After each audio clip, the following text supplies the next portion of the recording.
It's just content. Don't be so sensitive. My girlfriend said after she ranked me dead last on a TikTok, rating her exes while 3 million people laughed at my face. I didn't argue. I made one video back. Her account was gone by day 3. Hey Reddit. Jonah, 28. Electrical engineer at a firm in Austin that designs power distribution systems for commercial buildings, which is exactly as unsexy as it sounds, and which pays $88,000 a year. And I mentioned the salary because the salary funded the apartment, the truck, and the lifestyle that my now ex-girlfriend Sienna used to build a TikTok account with 280,000 followers, $8,400 in brand income, and a viral video ranking me dead last among her exes in front of 3 million people while I was at my desk at 9:14 a.m. on a Wednesday, learning about my own public humiliation from a coworker named Dex, who showed me the video on his phone and said, "Bro, is this you?" It was me, ranked 5th out of 5, below a guy she dated for 6 weeks in college. The caption under my photo said, "Loyal but boring." My dog Biscuit got more screen time on her account than I did. Grab a seat. This one has view counts. The apartment. Mine. A one-bedroom in East Austin, $1,350 a month, that I renovated over a year.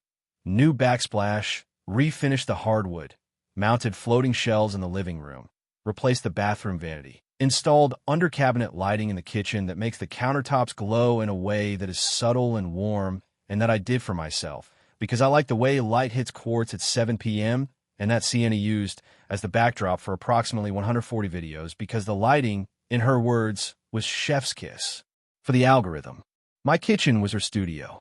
My living room was her set. My bathroom was her get-ready-with-me location. And I was the guy who paid $1,350 a month for the privilege of living inside someone else's content. The truck. Mine. A 2020 Tacoma. Paid off, 74,000 miles, dark gray, the kind of truck that looks good parked in a driveway, doing nothing, which is exactly how Sienna used it, as a backdrop. She filmed at least 12 videos leaning against my truck in outfits she was tagging brands in, and the truck was visible in the frame the way product placement works in movies, not the star, but consistently present, generating value it was never compensated for. The truck didn't have a TikTok account. The truck didn't get a cut of the brand deals.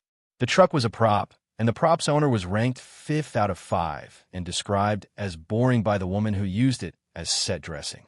Biscuit, my golden retriever, 3 years old, adopted from a rescue at 8 weeks. Microchipped under my name. Vet records under my name. The single most photogenic animal in Central Texas, which is a competitive field because Austin has more dogs and more opinions than parking spots. Biscuit became the star of Sienna's account, not a supporting character. The star. Her most viral content was Biscuit. Biscuit eating breakfast, 214K views. Biscuit at the park, 380K views. Biscuit sleeping on the couch that I bought from article for $1,400, 512K views. The pet food brand deal, her biggest single payment, was $2,400 for 3 videos of Biscuit eating their product on my kitchen floor. $2,400 for my dog, in my kitchen, on my floor, filed under Sienna's name, and my address. The shipping label on the sponsored dog food box said Sienna Voss, content creator, and the address below, it was my apartment, which is the most concise summary of our entire relationship. Her name, my infrastructure. Sienna, 25. Worked part-time as a barista at a coffee shop that paid $14.50 an hour plus tips, and that she described on her TikTok bio as creative entrepreneur, because barista doesn't generate the same engagement as entrepreneur, and because the entrepreneurship in question was a TikTok account built inside a man's apartment using a man's dog and a man's kitchen and funded by a man's salary through rent she never paid, groceries she never bought, and utilities she never contributed to. She moved into my apartment at month 4 of our relationship. No formal lease addition. No rent split discussion. She brought 2 suitcases and a ring light, and within a week the ring light had a permanent location in the living room, and the suitcases had been unpacked into a closet she reorganized without asking, and the apartment had become a studio that happened to contain a boyfriend. The TikTok. Sienna started the account 8 months ago. Day in my life content. Morning routines filmed in my kitchen with my coffee maker and my oat milk. Outfit videos filmed in my bedroom mirror. Cooking content using groceries I bought.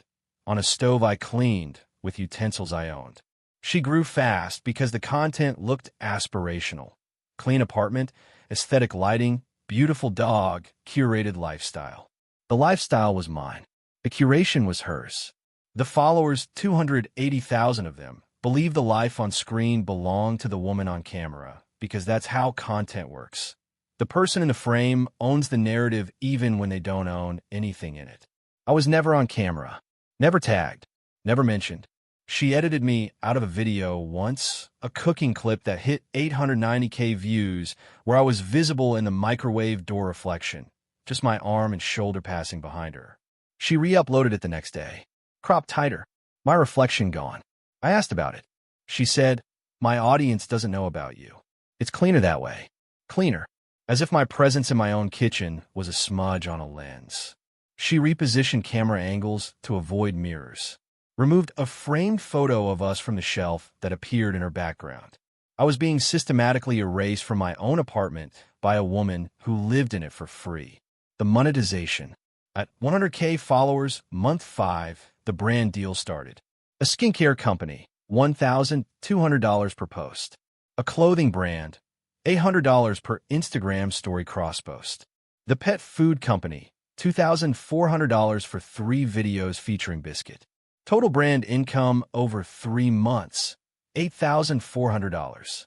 I found out about the money when I saw a box of sponsored dog food on my counter with a shipping label addressed to Sienna Voss, content creator, and my address. I said, "You're getting paid for this?" She said, "It's not a lot. $8,400 is not a lot when you're not paying rent, utilities, groceries, or any other expense associated with the location where the $8,400 is being generated. $8,400 is a lot when you're the person paying all of those things and receiving none of the revenue." I let it go. I let everything go. I let things go the way engineers let tolerances slip in early prototyping. Noting the deviation, logging the variance, assuming it will be corrected in the next iteration. It was never corrected. The red flags beyond the money, because the money was just the ledger, and the ledger doesn't capture the full cost. She stopped introducing me to new friends after month 3. Her social circle expanded as the account grew, and the new friends, the other creators, the brand contacts, the women who would later populate the Content Queens chat, never met me. I existed in Sienna's physical world and was absent from her digital and social one, which in 2024 means I existed in approximately 30% of her actual life, because the other 70% was lived on a screen I wasn't shown and in rooms I wasn't invited to. She changed her Instagram bio from taken to nothing at month 6, which I noticed and mentioned and was told was because relationship status in bios is cringe. Except the relationship status wasn't cringe when she had 800 followers. It became cringe at 80,000 when the follower count required the appearance of availability, because availability is a currency on social media. And taken women generate less parasocial engagement than single ones, and Sienna had learned to trade on parasocial engagement the way she'd learned to trade on my apartment, which is to say, completely and without compensating the source. The ranking video. A trending TikTok format, ranking my ex's worst to best. Photos of 5 men, ranked 5th to 1st. I was 5th, dead last. Except I wasn't an ex. I was her current boyfriend. She used a candid photo of me from a barbecue, smiling, holding a beer, unaware the photo would become the thumbnail of my public humiliation. My caption, loyal but boring, like a golden retriever that doesn't do tricks. She compared me to a dog. My own dog had more followers than I had dignity on that platform. The 4 men ranked above me. Number 4 was exciting. Number 3 was spontaneous. Number 2 was hot. Number 1 was life-changing, a guy she dated for 6 weeks sophomore year of college. The man whose apartment she lived in, whose dog she monetized, whose truck she used as a backdrop, was ranked below a 6-week college fling. The video hit 3 million views in 4 days. 4,200 comments. Loyal but boring. Let me sit with those 3 words for a moment, because they're the ones I hear when I'm trying to fall asleep, and the apartment is quiet, and Biscuit is snoring, and the under cabinet lighting is off, and the only light is from a phone I'm not looking at because phones are where the ranking lives, and the ranking is where the 3 million people agreed that the man who renovated a kitchen was less interesting than a man who bought a woman drinks for 6 weeks. In a college bar, loyal but boring. The two qualities she named were a virtue and a criticism separated by a conjunction, and the conjunction did the work of making the virtue feel like a limitation, as if loyalty was a feature on a base model car that nobody upgrades to because the base model is what you settle for when you can't afford the performance package. She ranked loyalty fifth, behind exciting, behind spontaneous, behind hot, behind life-changing. Loyalty, the thing that kept her rent at zero and her dog fed and her content lit and her brand deals shipping to an address she didn't pay for, was worth less than 6 weeks of college-era excitement from a man whose current location and employment status she probably doesn't know. Loyal but boring. She typed it on a phone I wasn't paying for. She paid her own phone bill. I'll give her that. The one expense in her life she covered independently. The $45 a month that constituted her entire financial contribution to an existence that cost me approximately $1,350 in rent, $220 in utilities, $400 in groceries, and the unquantifiable cost of watching someone monetize your home while minimizing your name. I didn't find the video myself. I didn't follow Sienna's TikTok. She never sent me the link, never showed me the account. She said, it's just silly stuff, you wouldn't be interested, and I respected that boundary without realizing the boundary existed to hide me, not protect me. Dex, my co-worker, found it. Walked to my desk Wednesday morning, 9:14 a.m. Bro, is this you? He showed me the screen. I watched myself get ranked dead last by my girlfriend in a video seen by 3 million people at my desk at 9:14 in the morning, while the woman who posted it was in my apartment, probably filming the next video using my kitchen and my dog. The humiliation was now professional. People at my job had seen it. My face was a punchline in my own workplace. By lunch, 4 more coworkers had found the video. Dex told me quietly in the break room that someone in the drafting department had airdropped it to 3 people. By 2 p.m., I could feel the specific atmospheric change of an open-plan office where 14 people know something about you that you didn't know they knew. The glances weren't mocking.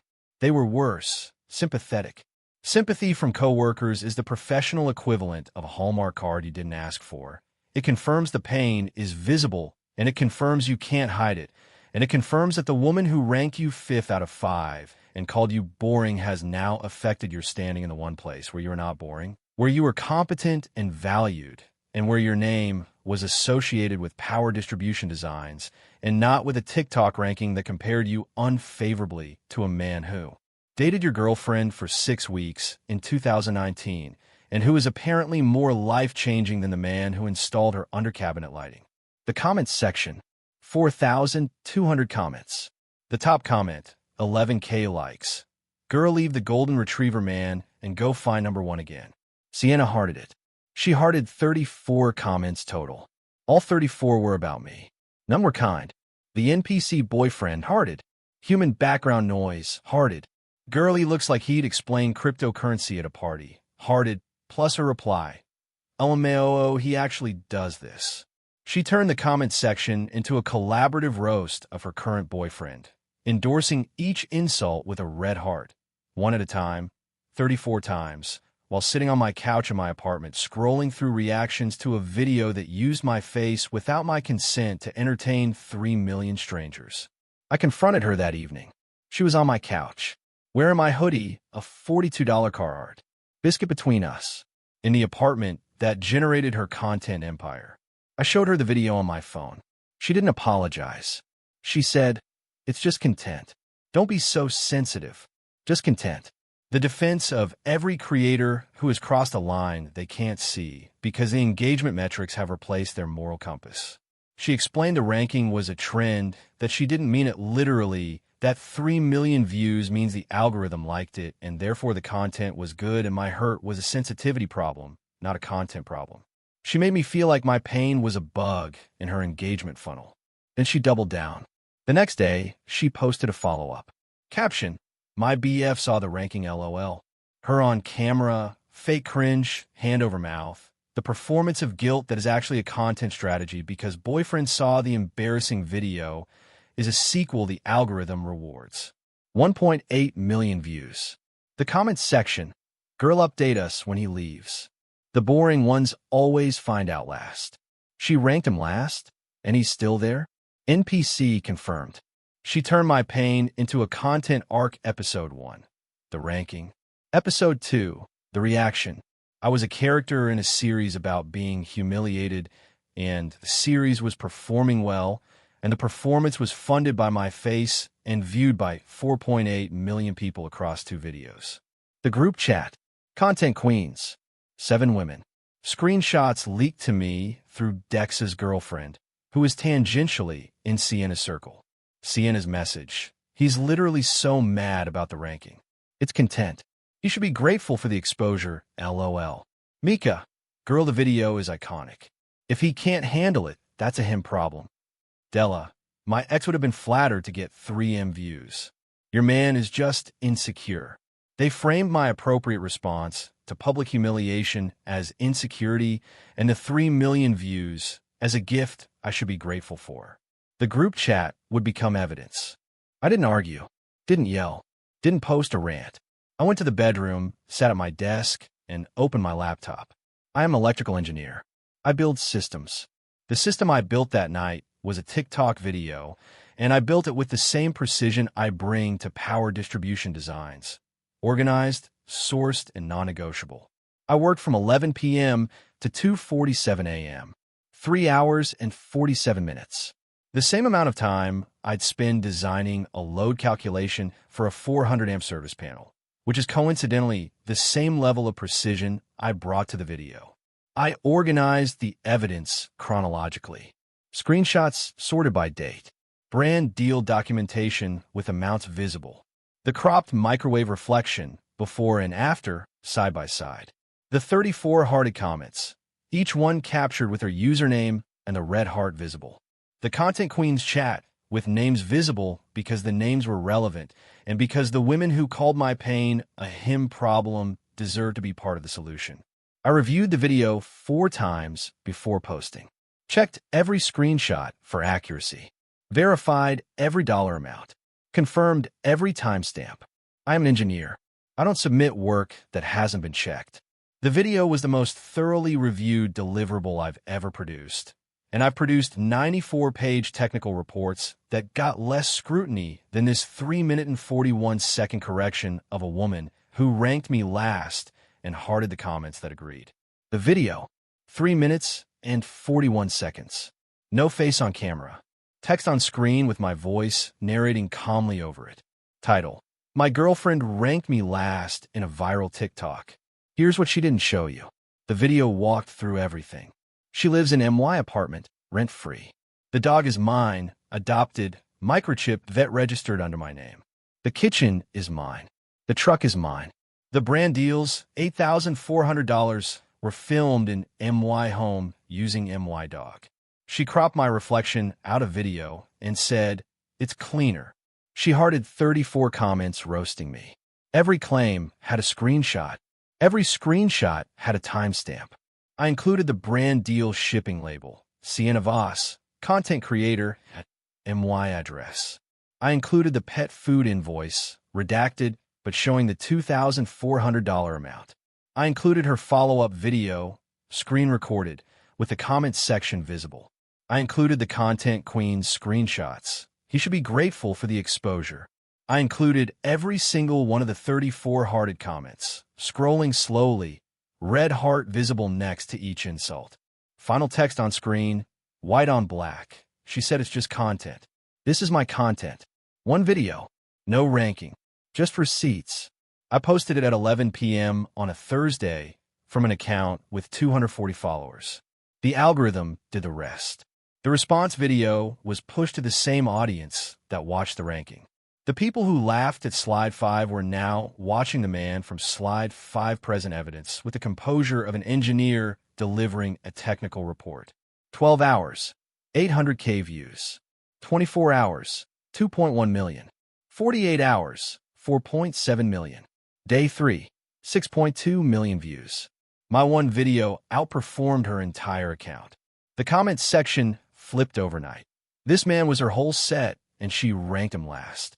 She used his dog for brand deals and ranked him behind a college ex? The cropped reflection is the most unhinged thing I've ever seen a creator do. NPC, this man just delivered the most composed takedown in TikTok history. The brand deals collapsed. The pet food company's social media manager saw the video within hours. The shipping label. The dog that wasn't hers. The $2,400 paid for content filmed in someone else's home. They issued a statement. We were unaware of the circumstances surrounding the content. We have terminated our partnership with the creator. The skincare company followed within 24 hours. The clothing brand sent a cease and desist for continued use of tagged posts. $8,400 in brand income. Terminated. Future deals. Terminated. The content creator on the shipping label was now the subject of a 6.2 million view video explaining that the content was created using someone else's content. The brand collapse was faster than the brand build. 8 months to assemble $8,400 in partnerships. 72 hours to lose all of them.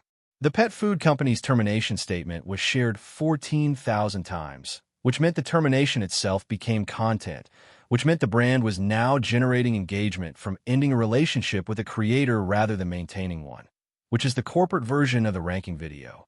Someone else's downfall packaged as a narrative the audience wants to consume. The skincare company didn't issue a statement.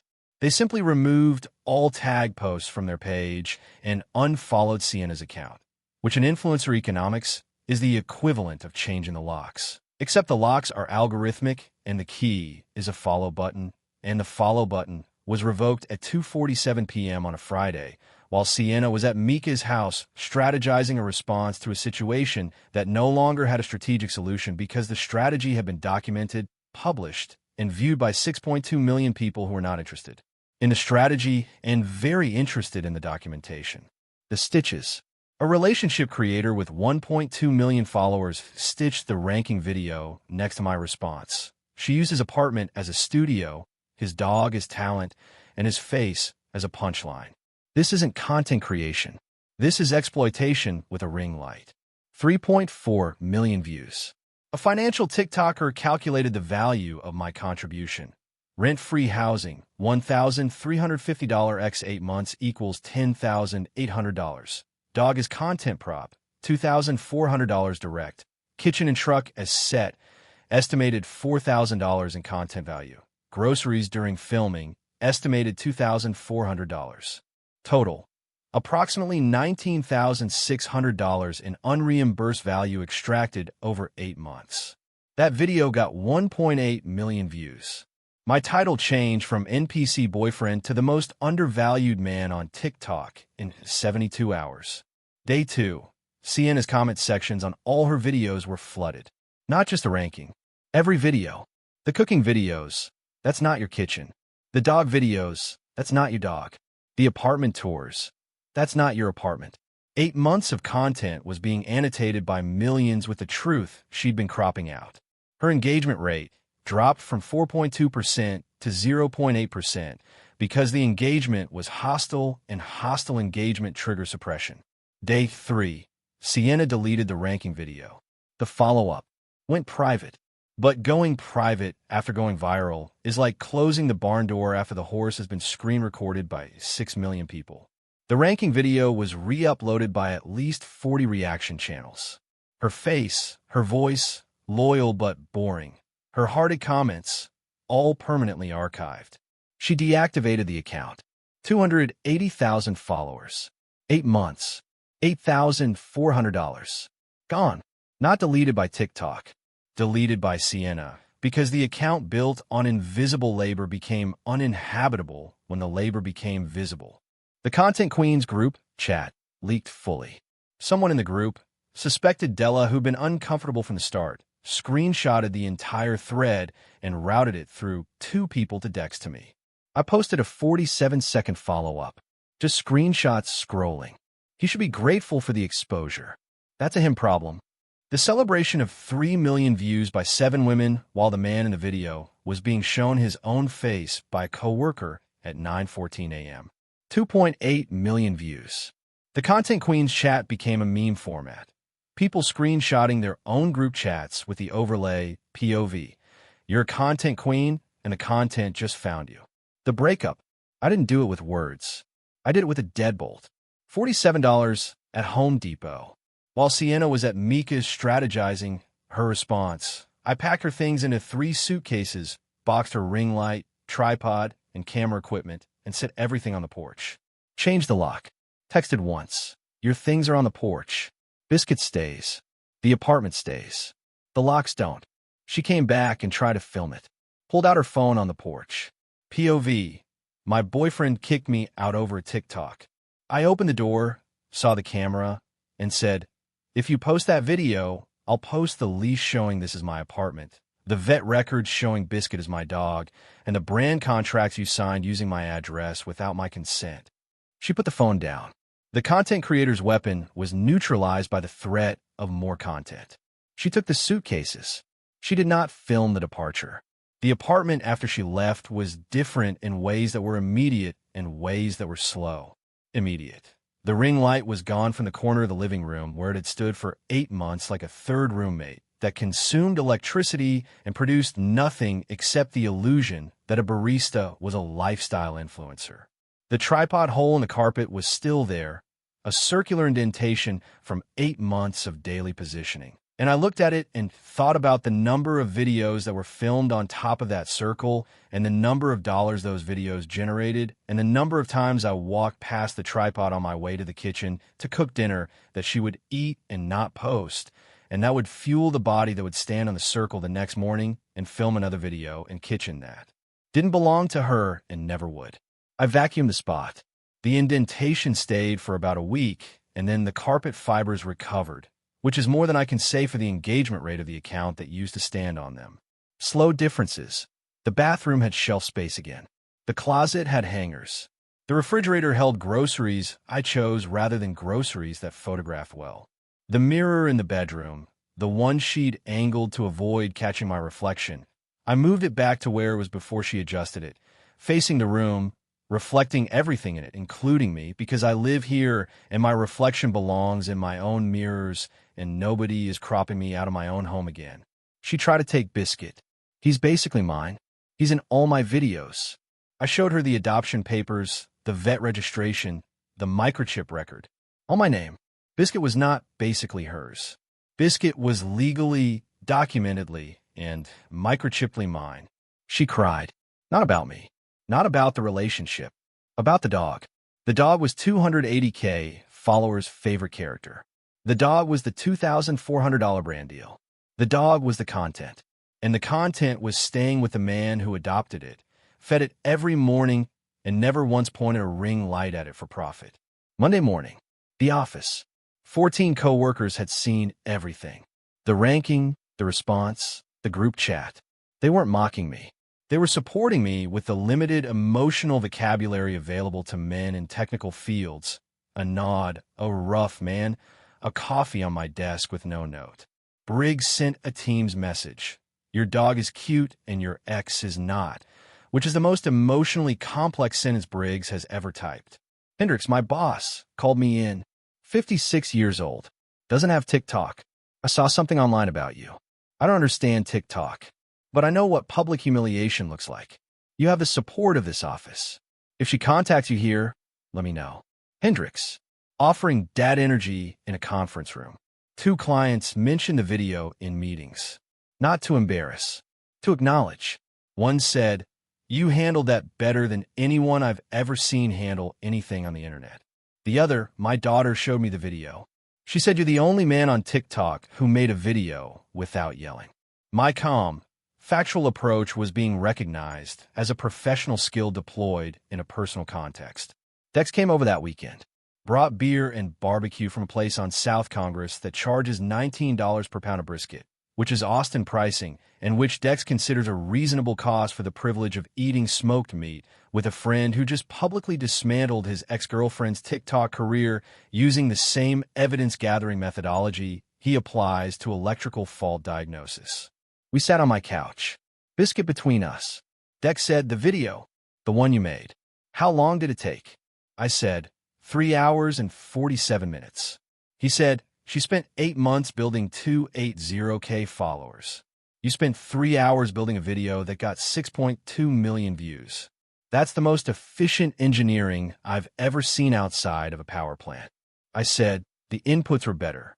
Her inputs were my apartment and my dog. My input was the truth. Truth scales faster. Dex raised his beer. To efficient inputs. I raised mine. To Biscuit, who didn't consent to any of this and who is currently asleep on a couch that is not a set. Biscuit didn't raise anything. Biscuit was asleep. Biscuit's engagement rate is 0 and his quality of life is high, and the inverse correlation between those two numbers is the only metric that matters in this apartment now. Sienna's aftermath. She moved in with Mika. It's a him problem friend. Mika's patience lasted 2 weeks because hosting a deactivated influencer in public collapse is different from commenting fire emojis, and the difference is $600 per month in groceries and the emotional labor of being an unlicensed therapist. Sienna moved to her parents' house. 45 minutes outside Austin. Slow Wi-Fi. No content-worthy backdrops. The influencer equivalent of exile. She tried to rebrand. New account. New handle. First video. Vague confessional about mistakes and growth. 340 views. Not 340K. 340. Because restarting after being publicly debunked is not a fresh start. It's negative equity, and the algorithm remembers. Her face was now associated not with lifestyle content, but with loyal but boring, and the engineer who proved who was actually boring and who was actually loyal. The pet food company sent Sienna an invoice. $2,400. The brand's legal team argued the sponsorship was based on false pretenses. The dog, the home, the lifestyle were misrepresented as the creators. She posted a screenshot of the invoice on her new account. Brands really move different when things go wrong. 89 likes. 33,511 fewer than the ranking video. The gap between 89 and 3 million is the distance between an audience that liked you and an audience that knows you. That was 2 months ago. Here's where things stand. I have 240 followers on TikTok. One video. 6.2 million views. I haven't posted again. My bio says Biscuit's dad. I didn't monetize the video. Declined 11 brand deal offers. Didn't become a creator. The video was not content. It was a correction. Corrections don't need sequels. Biscuit is on the couch right now. Asleep. Head on my lap. Unaware he was the center of a $2,400 deal. A 280K follower empire, and a public humiliation arc that ended with a deactivated account and a woman at her parents' house with slow Wi-Fi. Biscuit doesn't know. Biscuit knows the person who feeds him in the morning is still here, and the person who pointed a camera at him isn't. And if you asked Biscuit to rank the humans in his life, the man with the food bowl would be first, and the woman with the ring light wouldn't make the list. Saturday morning. Couch. Biscuit. Quiet. No ring lights. No camera angles avoiding mirrors. No sponsored dog food on the counter. No framed photo removed from the shelf. The apartment is mine again. Not a set. Not a studio. Not a backdrop for someone else's brand. Just a living room with under-cabinet lighting that makes the quartz glow at 7 p.m. And the glow is for me. And nobody is filming it. And nobody is monetizing it.